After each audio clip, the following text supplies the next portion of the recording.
Hello, नमस्ते। कैसे आप सब। आज की हमारी कहानी है नौकरी। शुरू करने से पहले please do subscribe my channel. चलिए दोस्तों, कहानी शुरू करते हैं।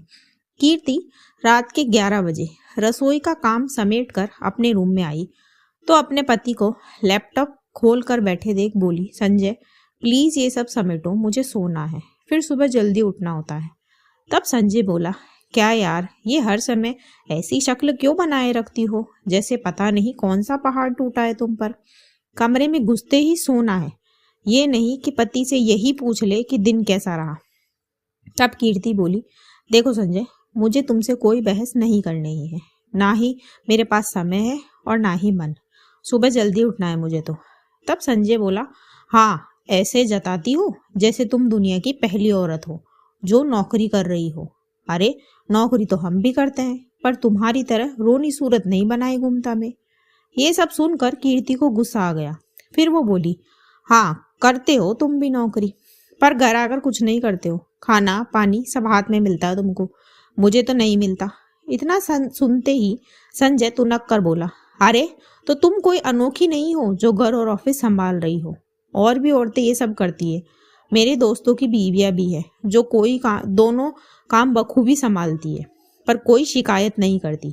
इस तुलना से कीर्ति चिढ़ गई और बोली, हाँ करती है, पर उनके घर वाले सपोर्ट करते हैं। तुम और तुम्हारे घर वालों की तरह नहीं, जो ना खुद सपोर्ट करते हैं और ना ही अपने बेटियों के नियम बदल रहे हैं। केवल घर में साफ सफाई के लिए मेड लगाई है, उसको भी किचन में जाने की इजाजत नहीं है।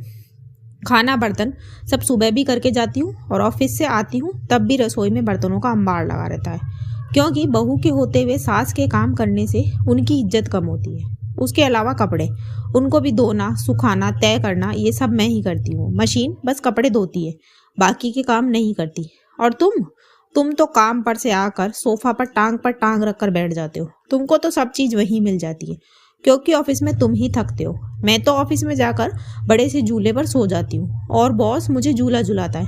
इसी की सैलरी मिलती है मुझे तो, है ना। क्योंकि मैं तो ऑफिस से कितना भी थक कर आऊं, मजाल है कोई मुझे पानी की भी पूछ ले।